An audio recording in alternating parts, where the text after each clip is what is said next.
I don't know if you remember me. Yeah, you look familiar. I Yeah. was about to say, wow, good to see you During again. Suerte. Yes. Yes. Oh, that's right. That's right. That was the one. Yeah, that was a big That one. was a long time ago. Sabrosura pa' ti que.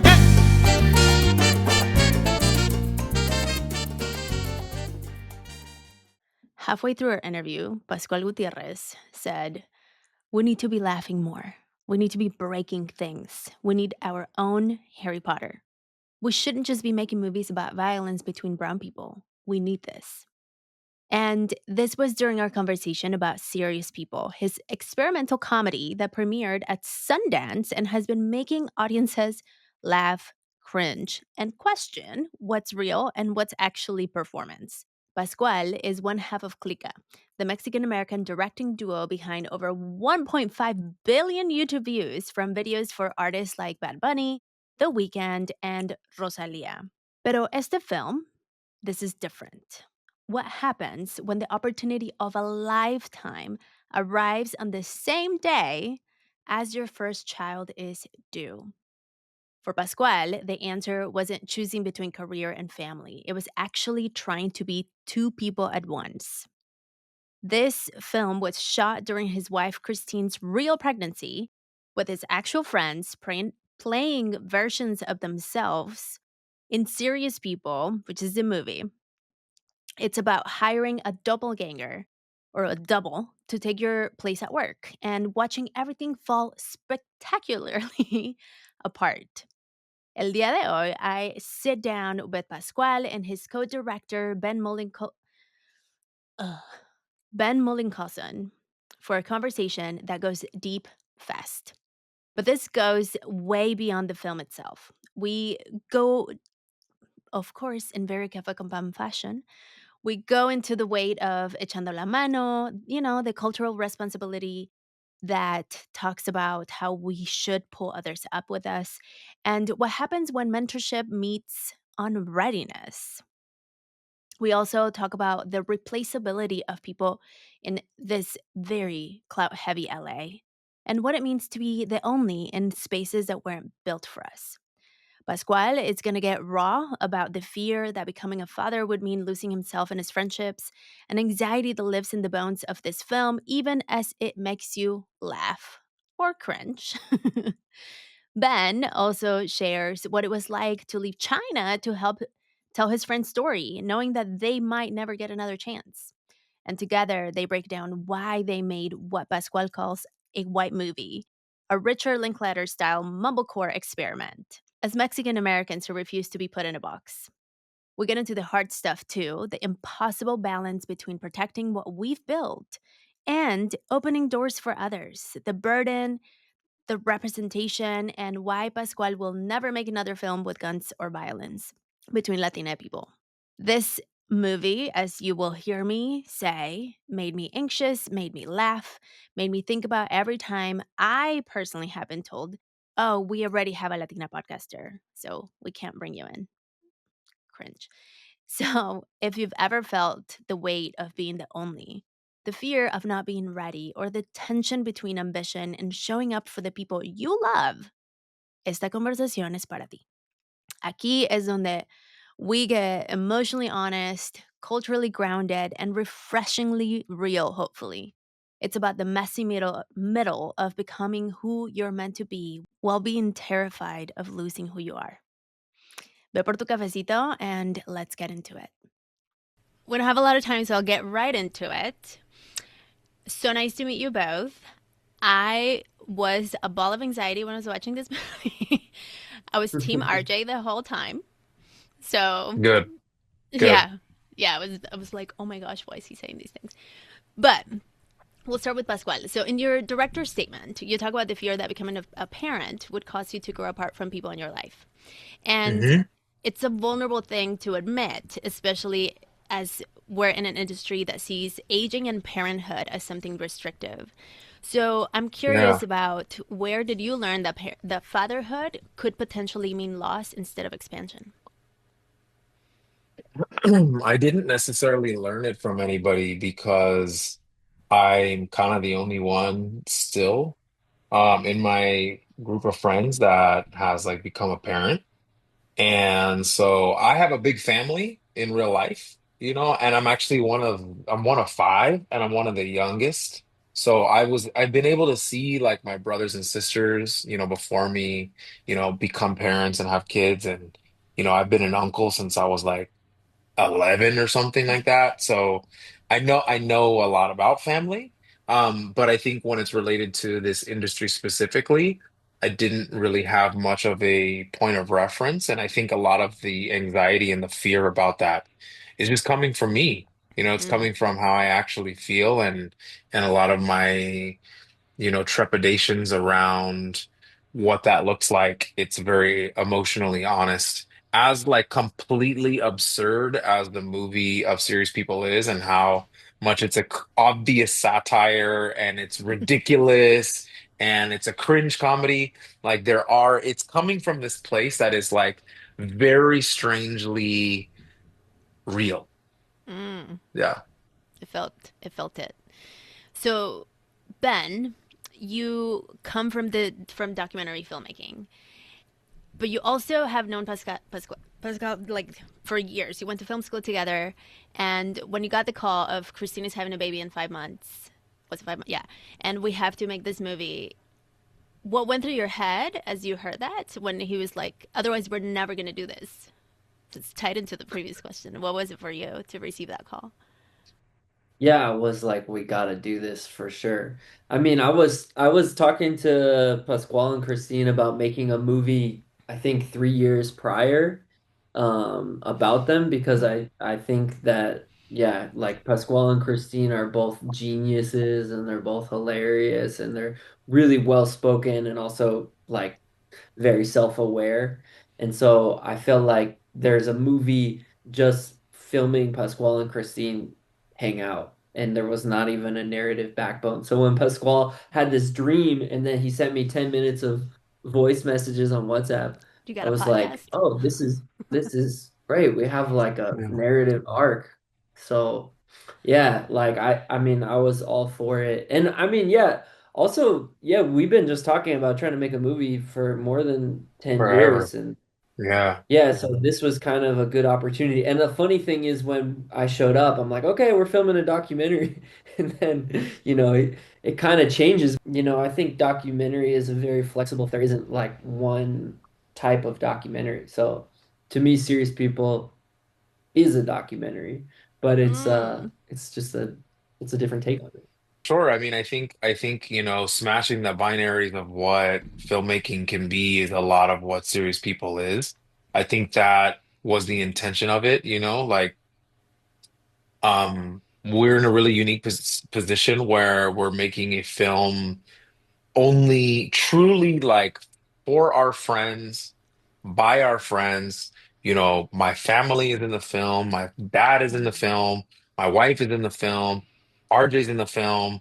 These are all real people. Yeah. You interviewed Klika for Suerte. Like Yes. that we're real people, I know. That's why I was so and anxious. I was like, you can't yeah, break this yeah, yeah, yeah, yeah. partnership. What are you doing? Yeah, exactly, exactly. So, you know, I think because of that circumstance, we also knew we wanted to push the style of what we were making as far as we could. Like Ben's talking about these ideas of, it's nonfiction because there's real things happening, but then there's fictional aspects of the story that aren't real. And I think the audience is constantly trying to figure out what's real and what's not real. And that's Yes. very intentional. I think even in the way that you're watching the film, that's why people have anxiety watching it. And I think also, which was also intentional, like we wanted to do that. And I think we also wanted to make this cringe comedy. And with cringe comedies, a lot of the times these films are made in like this. It's Mm. always in these close-ups and it's always in coverage and it's in traditional style filmmaking. And we said, hey, like we don't have anybody telling us what to do. We want to make this whole movie in wides, and we want to have no coverage, and we want to do that as almost as an experiment to see how it works and to see what that does. And that was what helps create the tone that I feel is really unique of Serious People, where you're seeing a slow motion train wreck, you're being forced to watch it all the way over here. Yes. you know, and it makes you feel even more like, oh God, like, and you have nowhere to hide. You know, you're like, oh man, I gotta watch this whole thing, you know, like Yes. 4 minutes Yes. of it, Yeah. you know, and The Zoom call, so I was like, oh my gosh. yeah, yeah, Why is yeah, he just sitting yeah, there not telling him to shut up? yeah, exactly. So, so yeah, it was an experiment. It's an experimental comedy, you know, which means it's an experimental film, which means that it's you can call it a documentary, you can call it a fiction, you can call it docufiction, you can call it autofiction, you can call it whatever you want, you know? It's a movie. Mm. Is it a category of one? I don't know. That's for the people to say, you know? Have you heard? What do you think? What do I think? What do Yeah, I think because about it? I couldn't place it. Like it's I satire, is comedy, but it's also like real people, like you yeah. said. I was looking Yeah. at RJ and I Yeah. was like, I was feeling for him. I'm like, I Yeah. don't know if he's Yeah. acting or if he's truly like, is he actually sick? You know, when he was ill. He okay, yeah. So I mean, um I do think it's unique. I think it's a unique film. Mm-hmm. I don't like Mm-hmm. saying that. I don't know out loud because it's like we made it, and I feel like that feels very like oh my unique movie, you know? Like, but I do think it is, and I do think that's why we made it. And I think that what makes it unique was how it was made, you know? And I think that's one thing that we are learning. I'm learning. It was my first film. You know, Ben's done films before, but and Ben told me about this. He was like, when you make movies, man, it's really hard. You know, there's a Mm. lot of people that tell you what you can do and what you can't do. And like there's investors and there's things and there's production. The pre-production takes a long time and there's a lot of revisions and there's these checks and these balances. And then what we were doing with Serious People, it was, you know, literally like what you would envision doing when you're like the first time you get your hands on a camera.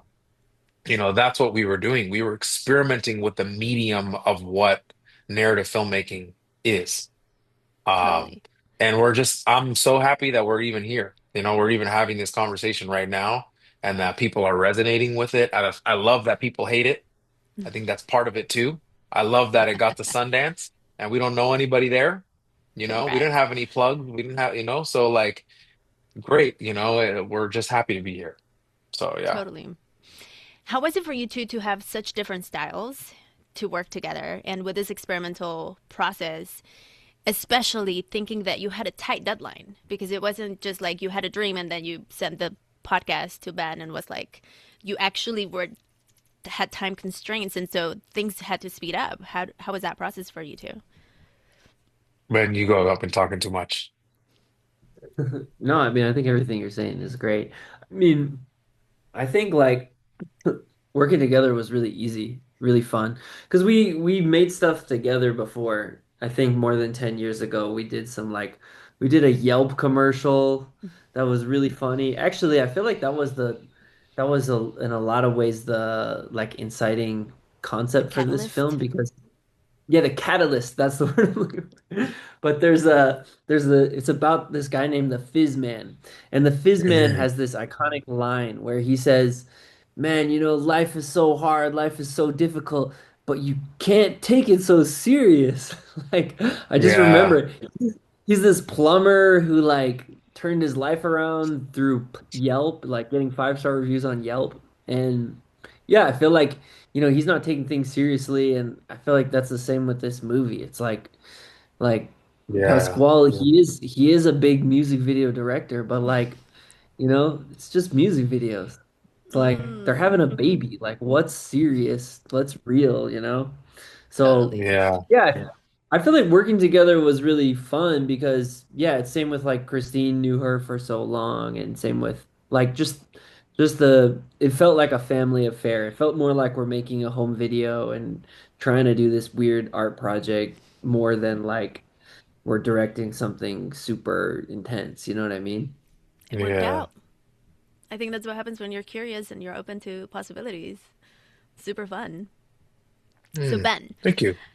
of course, I am very curious because you're not Mexican American and you came from China just to do this film, right? And it was very specific it was a very specific topic. So, what did you see in this whole storyline that felt universal enough that other people can resonate with it. Mhm. Mm.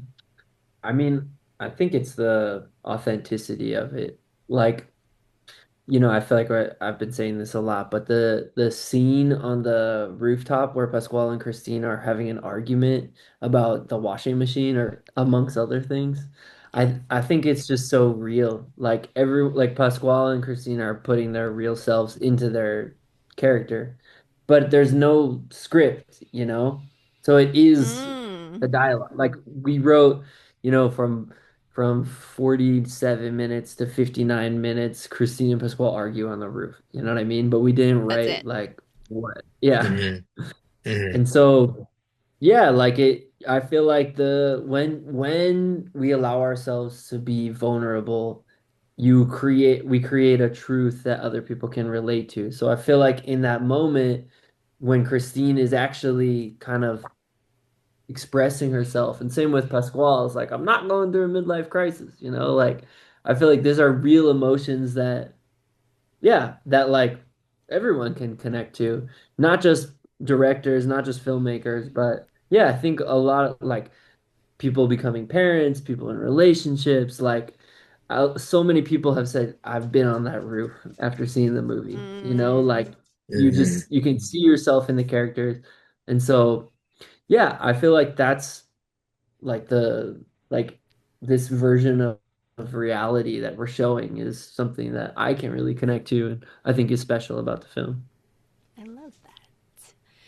So the film also something that made me think about, well, it was comedy and satiric and cringe, as you mentioned, and full of like, why are you doing this type of questioning. It also explores a lot of deeper type of topics. And one of them Yeah. is the replaceability of people. I mean, it's the whole thing of Mhm. it, no? Mhm. And Mhm. it made me think of how people like me, first gens, immigrant kids, Mhm. et cetera, Mhm. we grew up watching our parents be treated as replaceable labor. And Mhm. so, how much of this anxiety of being replaced comes from your own lived experience versus the industry versus Yeah. like, what was the message there? Yeah, I mean, I think that's great. There's two parts there. I mean, I think you definitely there's a moment in the film where there's a guy that uh mistakes Raul for me, if you Mm-hmm. remember that. Yeah. And that is like my, one jab at the industry that is a real thing that happens to me in real life all the time. And like to Raul and me happens to us all the time, you know? Not with you, Of but course. with other people. You know what I'm saying? And so I think, there's nuances in that and there's layers of that, especially if that's something that you're looking for all throughout the film. Um, but I think, you're saying an interesting thing about replaceability being like, you know, first gen or being Latino.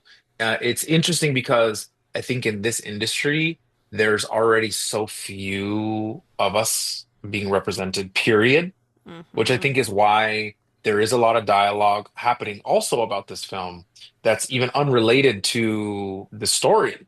It's just the sheer visibility of the film. Um, and because we're so underrepresented, like you feel like you have this golden position when you're there because you're like, man, you're looking around and you do feel alone. But Mm. I think that the replaceability fear, I think, is more so related to just the fear of being a director, period. That I think anybody of any ethnicity or background or identity could identify with because specifically in LA, it's very specific to LA, right? Like the jobs, it's the film industry capital, it's Hollywood, Mm-hmm. and it's really hard to have a position on set. And if you have this position on set, you know that there are thousands, if not more, people lining up to do exactly what you're doing if you make one wrong move. And even if that, even if you subscribe to that or not, it is instilled in you by other people all the time. And that's part of the culture. They talk about the grind set culture that is real in LA. that everybody feels. So that is a big part of the film, and that's ultimately what you're leaving with. That's we're leaving the film with that. You see the final sequence with Miguel and his dog and his partner, His and it's Christine. funny. Yes, and it's funny, but it's also leaving you with a bit of a question and a bit of a oh, this is a statement about Yes, what this is all about. Um, so yeah, I don't know if that answers your question, but it does. And it made me like watching all of those various themes. It made me think of the many times that I've been invited or not to places like this and be like, we already have a yeah, De Latina podcaster. Like, it's fine. yeah, We don't need yeah, one more. yeah. Well, I mean, look, I think there was a lot of conversations around the last scene with Miguel, right? And like, what is the tone of it, right? And in my perspective, I think, and Ben and I talked a lot about this, and I Mm, think, one of the things that I thought was important is that you see this character of Miguel being more or less like a menace in the whole movie, right? Like yeah.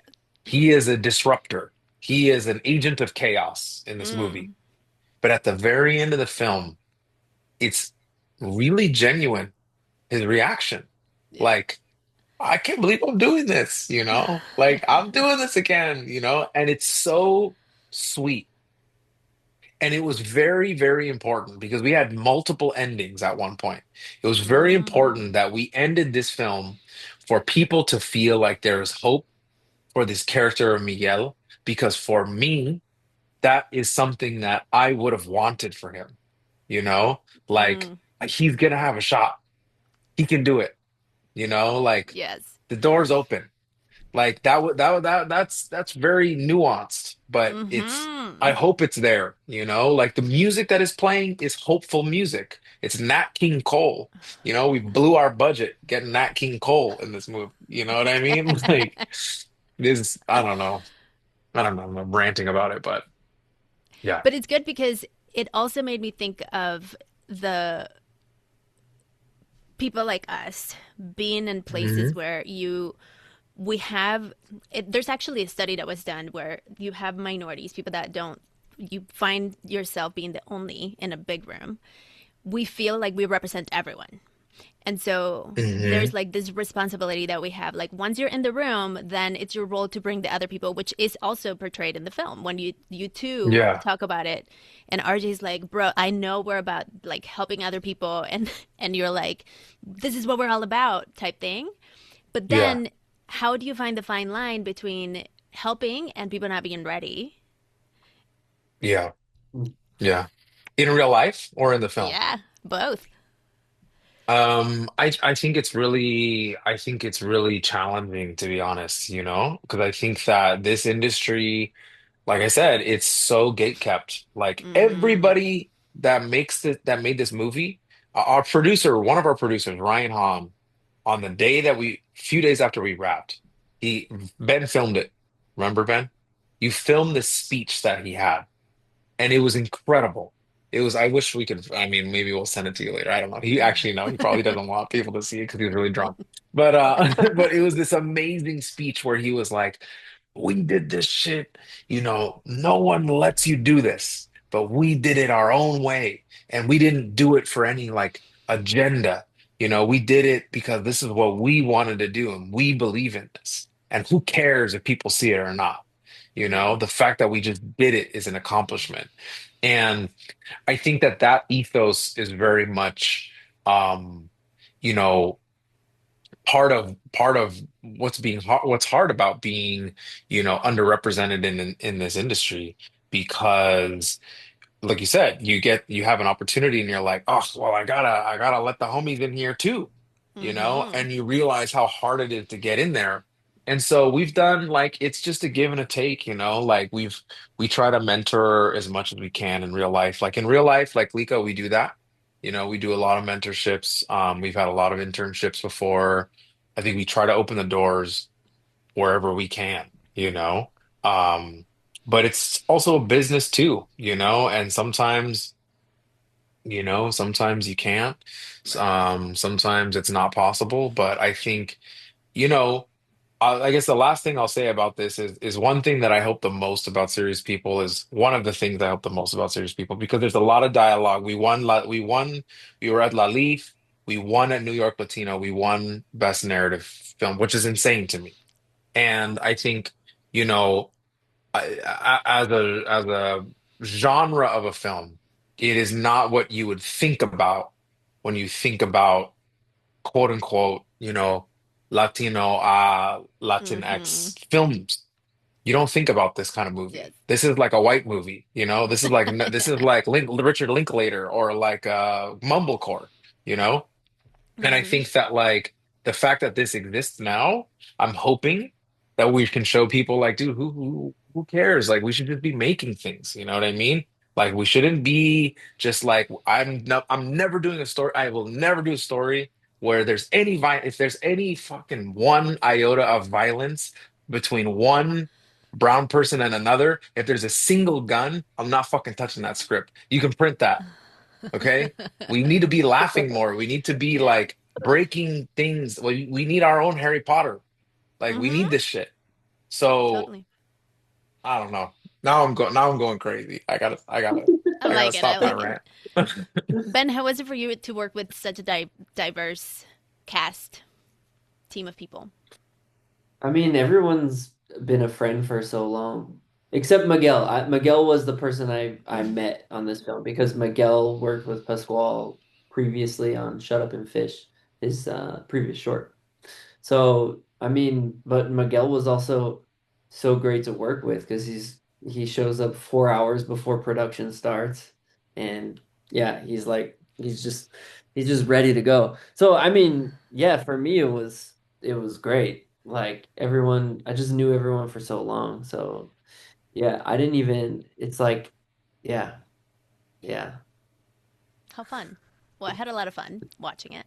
My last question is, do you drink coffee? This is Café con Bam. And how do you Oh drink it? yeah, I remember this. Yeah. Yes, yes. Of course.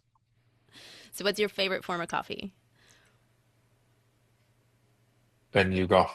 Ben, show me his. So I've like I actually started drinking lattes a lot because I broke my arm and I think that milk will help my bones grow better. Okay. Okay. But like usually just drink like I have the French press right here. Just like yeah. Oh, we just pour. Let's go. Pascual? Yeah.